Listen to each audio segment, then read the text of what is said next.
Hello সবাইকে, welcome back to our channel Sandip একা lifestyle. তো সন্দীপ একা লাইফস্টাইলে আরও একটা নতুন ভিডিও সবাইকে স্বাগত জানিয়ে আজকের রেসিপিটা শুরু করছে। আজকে কিন্তু কোনো ব্লগ ভিডিও না। তো দেখো, এখানে গাছ থেকে তুলে এনেছিলাম 3টে বেগুন আর কিছু কাঁচা লঙ্কা। তো সেটা তোমাদের সাথে শেয়ার করতে পারিনি। তো সব দিন তো ব্লগ ভিডিও দিই, তো আজকে ভাবলাম একটু অন্যরকম ভিডিও দিই। তো বাপের বাড়ি গিয়ে কিন্তু আমি বেগুনি তৈরি করেছিলাম ফার্স্ট টাইম, তো সেটাই তোমাদের সাথে শেয়ার করলাম। তো বেগুনটা কিন্তু খুব বেশি ভালো হয়নি, আবার কিন্তু খারাপও হয়নি, খেতে কিন্তু অনেক ভালোই হয়েছিল। আর বেগুনগুলো আমি এখন কেটে নিচ্ছি, একটু মোটা মোটা করেই কিন্তু কাটছি, কারণ হচ্ছে যে বেগুনের ভিতর বেগুন না থাকলে কিন্তু আর সেটা আর বেগুন হয় না। তো দোকানে কিন্তু বেগুনের ভিতর বেগুনটাই বোঝা যায় না, মানে এতটা পাতলা করে কাটে। তো এখানে দেখো আমি উপকরণগুলো নিয়েছি, এইগুলো কিন্তু আমি এখন মিশিয়ে একটা ব্যাটার তৈরি করব।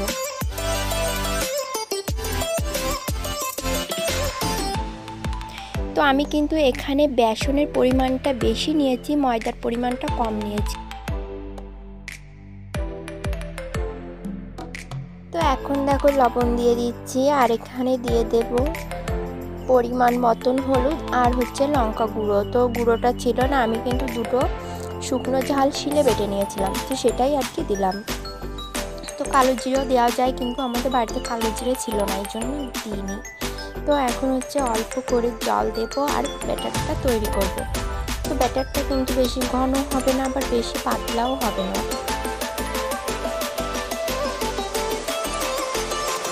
ভিডিওটা ভালো লাগলে অবশ্যই লাইক করবে, কমেন্ট করবে, আর যারা নতুন দেখছো আমার ভিডিও তারা অবশ্যই আমার চ্যানেলটা সাবস্ক্রাইব করে আমার পাশে থাকবে।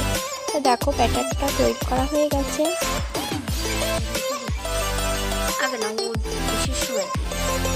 তো এখন আমি বেগুনগুলো ব্যাটারটার ভিতর দিয়ে দিচ্ছি, আর কড়াইতে তেল গরম করতে দিয়েছি।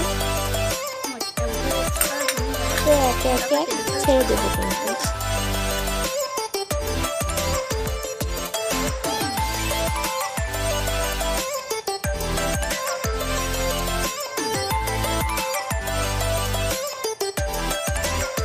তো আমি কিন্তু এটা ফার্স্ট টাইম ট্রাই করছি, তো তোমাদের সাথে শেয়ার করলাম। আমি কিন্তু বেশি ভালো পারি না। তো দেখো বেগুনগুলো কিন্তু ভালো হয়নি, ফুলিনি, তারপরে হচ্ছে কিন্তু খেতে কিন্তু অনেক মজা হয়েছিল।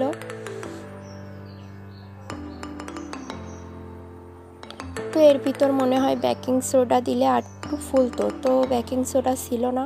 আর দেখো এখন হচ্ছে ঝালগুলো দিয়ে দিচ্ছি। তো ঝালগুলো কিন্তু একটু মানে আর কি খুন্তি দিয়ে ফাটিয়ে নিতে হবে, না হলে কিন্তু চোখে মুখে ছুটে লাগতে পারে। তো ঝালগুলো কিন্তু বাড়ির ঝাল, প্রচণ্ড ঝাল খেতে। তো যারা ঝাল পছন্দ করো তারা কিন্তু ঝালের এইভাবে পকোড়া করেও খেতে পারো, তো অনেক ভালো লাগে। তো দেখো বেগুনিগুলো কিন্তু আমার তৈরি করা হয়ে গেছে। আর ভিডিওটা ভালো লাগলে অবশ্যই কিন্তু লাইক করবে, আর যারা নতুন তারা চ্যানেলটা সাবস্ক্রাইব করবে।